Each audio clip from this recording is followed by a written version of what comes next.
Hey guys, so I'm back with Sector 3 today for Conquest. So this is the Conquest series that we are playing right now to get Queen Amidala unlocked in 3 months.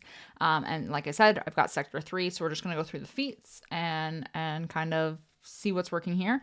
This is the sector I just want to mention before we even dive in that has the B1 boss in it, and it's just basically endless waves of B1 droids. So that's the sector, and that's the node specifically that you want to do those 600 B1 defeats, because it is total units, not stacks. So you're not going to get enough just trying to find like the occasional Grievous or Separatist node.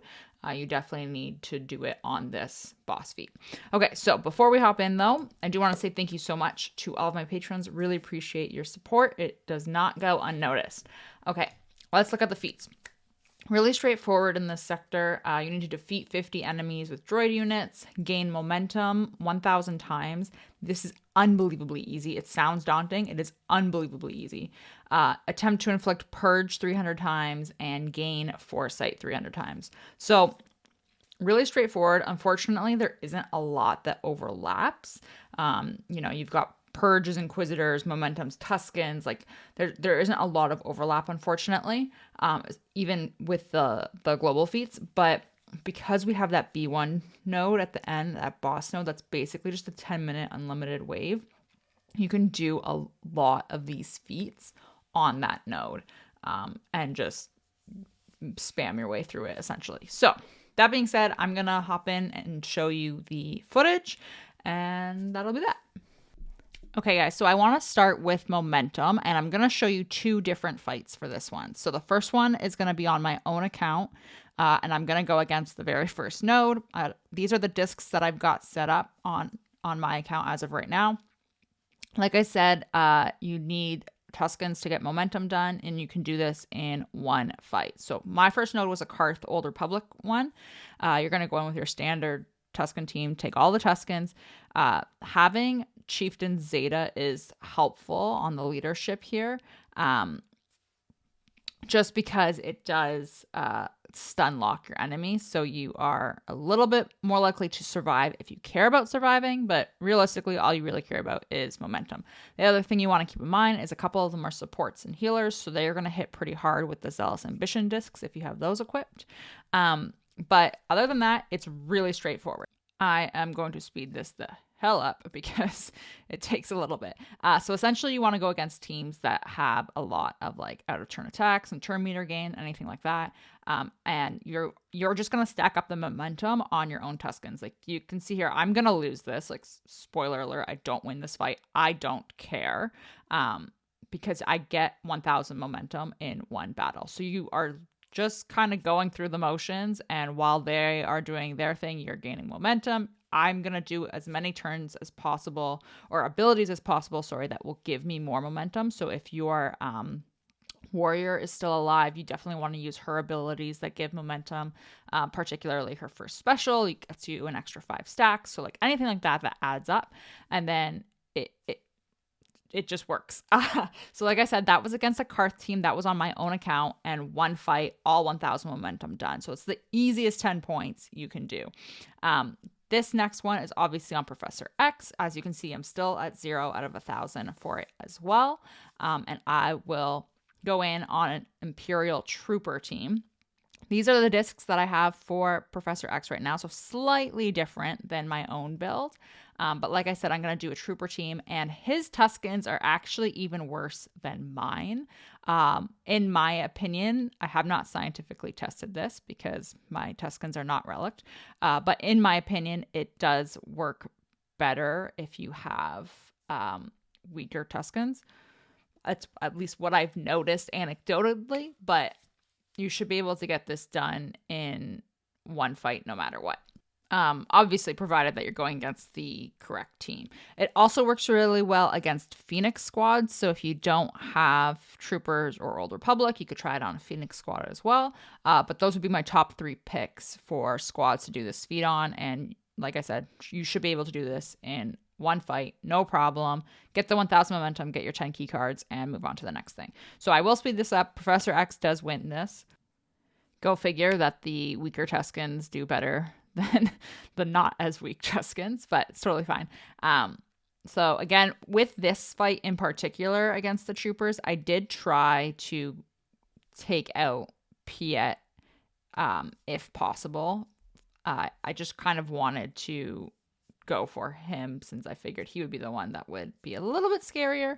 But realistically, again, it doesn't really matter if you win or lose this. You just don't want to forfeit. So remember that you don't want to forfeit. You want to get the defeat to pop up or timeout or win, obviously. But do not forfeit because you will lose all of your progress. Okay, so that's momentum 2 different ways. So let's look at Purge. And the first one I want to show you, it isn't necessarily ideal. But if you don't have Grand Inquisitor and you don't have Reva, you probably are thinking, like, how are you going to sort of cheese this, quote unquote? So this is on my own account. And you want to go in against a Jedi team. So I have a Grandmaster Yoda lead team to try it on. You could also do it against a GK lead team. And the idea is that you want Ninth Sister lead. So the way Ninth Sister lead works is whenever the enemy Jedi gain any turn meter, they have a 40% chance to inflict Purge on themselves. So you don't actually need any other Inquisitors with her. You can just take her leadership. And then essentially all I do is I take a tank and I take an extra character for fun. And you just kind of let them purge themselves. You could take additional Inquisitors with you as well instead of Armorer. You could take like 7th and 5th. Anyone that is going to add more Purge for you that way. And then that way you are getting it a little bit faster. But essentially they're just purging themselves. I really like this team in particular because it has Shock and Kenobi on it. So they are able to cleanse the debuffs on them. So in the unlikely event that you do get to 6 stacks of Purge, they could theoretically cleanse it. And then you could start that stack process all over again. So I wouldn't say this is necessarily my like ideal comp to get your Purge done. But if you really had to, then I would go about it this way. I would also consider doing it on the boss node at the end on the B1 if you do have Inquisitors in general, just because you're getting endless waves to put more Purge out there. And the fight is 10 minutes long. You can choose when to end it, etc. So you're able to rack up the Purge a lot faster that way as well. Okay, so this is just basically going to be a timeout scenario, but we'll get a few Purge this way. Again, not totally ideal, but if you don't have Grand Inquisitor and you don't have Reva, it's an option for you. And then that way you can start collecting a little bit that way. So I think we ended up with 39 from this fight, if I'm remembering correctly. Yeah. So again, like I said, obviously not ideal. If you do happen to have Reva, I think this is a no-brainer. You're going to go in, you're going to do like a Reva lead. And so obviously right away, I'm going to go in on this Phoenix team with a full Inquisitor squad. When you have Reva, they're all going to start with 6 stacks of Purge right away. So you're going to get an automatic 30 right off the bat using her leadership that way. The thing that I like to do with this, so 2 things to keep in mind. 1, you want to try to remove Purge if possible because you can't go past 6 stacks. So if you can remove any and then you can add it back on, that way you can get a couple more. But you also want to keep in mind that 5th brother and 7th sister are support/healer characters. So if you have Zealous Ambition discs equipped, they're going to hit pretty hard and you're going to chew through the enemy team pretty quickly. So just keep that in your back pocket if you're trying to, slow play the battle to get as many Purges as possible. That way you will chew through them very fast. So really straightforward. You can see we got like 31 or something like that. Okay, so obviously now we need to do some droid kills. Droid kills honestly are really, I hate to say straightforward again, but it's straightforward. I like to use Grievous, so I am going to show you this really quick. But droid kills are something that you are theoretically going to be able to get done really easily on the boss node at the end as well.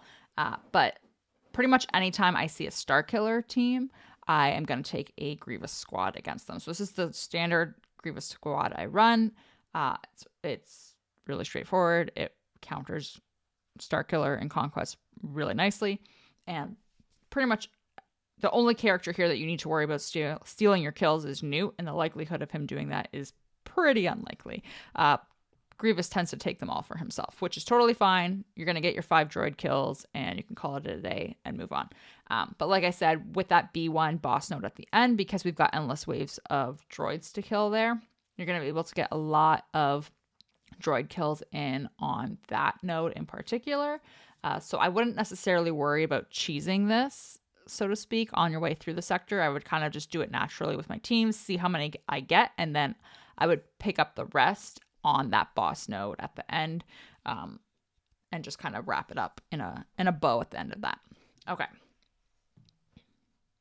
So that should be an extra 5, assuming Grievous got them all, and he did. All right, so let's look at the mini boss. So these are the discs that I have equipped right now. This is on the Professor X account. And I want to show you this in particular because the Dad Bod Boba on this account is not relicked. I think it's gear 8. You're going to see. So you can do this in one fight. So gear 8. I know what you're thinking. Why are we doing a BAM lead? It's not going to work. We don't have VA. It sort of works. So I just wanted the minimal turn meter gain. Okay, and then Han, Chewie, Dash. You need the Zealous Ambition for Dash to wipe them out. We had 2 Zealous Ambition discs equipped. And getting that damage output from Dash is absolutely critical.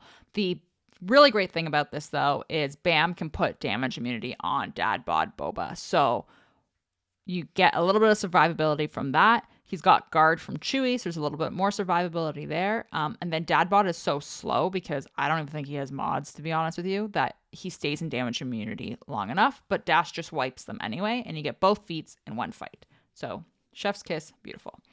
Okay. We are going to go to the boss node in Sector 3 now, and I have 35 B1 kills at the moment because I've been kind of tinkering around with this. I have 72 Foresight, 10 droid kills still, and I'll finish Purge later. But I'm going to do a bunch of different things on this boss node. So the first one I want to do is tinker around a little bit with getting some more Foresight. Obviously, we're going to get some B1 kills, and I want to try and get some more droid kills in. So all that being said, I'm going to play these battles really quick because I'm going to show you 3 different fights here. But essentially, you need to win without a Galactic Legend on your squad. You need to win with Boss Nass surviving. And then we're going to do B1 kills. We're going to do droid kills. We're going to do Foresight. We're going to do all of the things, hopefully. So I am going to start with a Jedi Knight Revan team. And then I just threw in a droid for fun. I added IG-11 because he's a healer. So I have Zealous Ambition equipped. He's going to hit a little bit harder. And that will hopefully help out that way. Grandmaster Yoda is going to hit a little bit harder. He's going to spread the Foresight. I did bring Hermit Yoda as well because he can spread the Foresight with his second special. And then I liked the idea of him calling people to assist and chew through these B1 droids even faster. So there are a couple of things you want to keep in mind with this fight. There obviously is the command battle droid there. He's got the blue buff above his head. He does not count as a B1 kill. So you will get 4 kills for every wave that you go through. So every 5 droids, you'll earn 4 B1 kills for that global feat. And then you don't want to end the battle before you have 20 on that box there. You need to get through 20 droids in order for the battle to be considered a success. If you end it before then, and by that I mean you have to use the battle end button of ability that's added. It is that lovely swirl one you'll see at the end here when it slows down. But once you use that, if you do it before 20, it will be a defeat. So you have to wait until you're above 20 to do it that way. So this is not super awesome. I'll be straight up with you for B1 kills in general. It took way too long. It ended in a defeat, but I did get the Foresight pretty much in one go. So I'm not mad about that. If I had been smart and actually ended the battle properly, not in a defeat, I would have also gotten credit for the no Galactic Legend feat. So, learn from my stupidity that way. And like I said, not ideal on the droids. We got like less than 30. So this is another setup that I've got. I'm going to do the Boss Boss Nass survival feat. Yikes. This is on my own account, and I want to use Rey. I'm also going to bring in a couple of Jedi so I could do some more Foresight that way if I wanted to. And then that way you're working a little bit. You could also bring droids with her if you wanted to work on droid kills. The main thing is keeping Boss Nass alive, though. Okay, so this is basically going to be the same thing as what I did earlier, except with just obviously different characters. Boss Nass surviving. With Rey in particular, it's great because she can put them all. She can give damage immunity if he falls low. She can pretty much put them into damage immunity when she goes into her ult. So it's really straightforward. Essentially, what I was doing was giving lifeblood to Boss Nass pretty much every single time I could. I wanted to get that protection bar as thick as possible on him. But eventually what happens is Rey just starts stacking her damage, that eventually she just starts one-shotting these droids. So you get to a point that it doesn't really matter what's going on because Rey is just going to kind of wipe the enemies herself, which is fantastic. And then obviously you've been there to kind of give yourself a little bit of added security. Yoda and Hoda for more foresight if you want to go that route. If you wanted to swap out Yoda or Hoda, sorry, not Yoda, and add in a droid, you could work on foresight and droid kills at the same time. So there's a lot of variations you could do here at the same time, which is great. This boss node is fantastic for that. Okay, so we are pretty much coming up to the end. I am going to end the battle because obviously I want credit for Boss Nass surviving. If it looks at all like your Boss Nass is going to die, then I would end the battle as long as you are over 20 stacks on that crate so that you get credit for it. I wouldn't drag it out as long as I did. That was my intention. He was never really in danger though, so it didn't matter. Obviously, Foresight's already done. We got a few B1 kills. I'm not hyper fixated on that team. I'm going to show you another one that's better. So we're up to 95 now. Okay, this is the last one.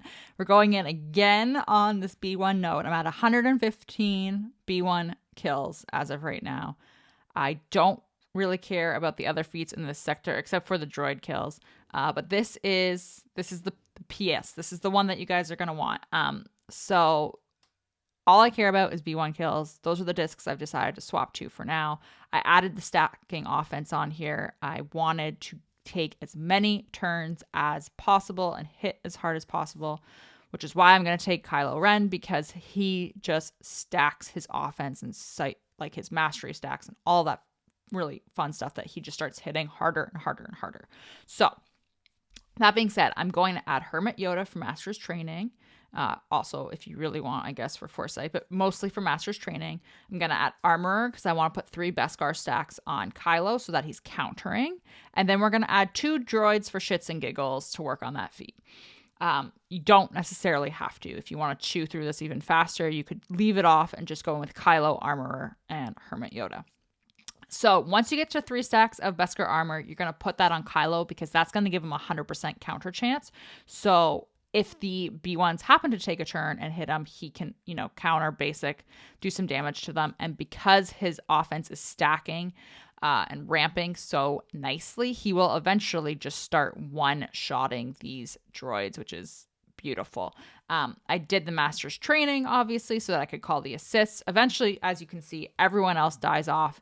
I don't care. I just am going to plow through and farm these B1 kills. So as you can see, we're pretty much at a point where I can AoE and wipe out the wave and then kill the commander droid. You have to kill the commander droid after you kill all the B1s. You can't kill the command droid first, so don't waste your time on that.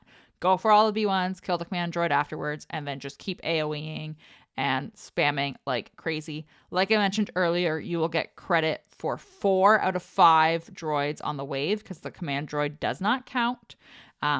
And then that's it. So I've timed out. I don't care. It was glorious.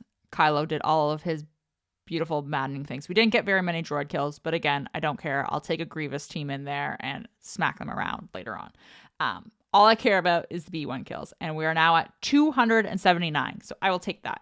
Okay, guys, so that's Sector 3. Pretty straightforward. Like I mentioned earlier, unfortunately, not a lot of like overlap with global feats or even just like with feats with each other. But you can make do specifically on that boss node, which is fantastic. And a lot of these feats just in general are pretty straightforward to get done. They look more daunting than they actually are. That being said, I will see you guys tomorrow for Sector 4 and probably Sector 5 later in the day. I'm going to try and get both of them out for you and before the weekend rolls around. Okay, thanks so much for watching, guys. I hope this was helpful. And like I said, I'll have the last 2 sectors for you before the weekend hits.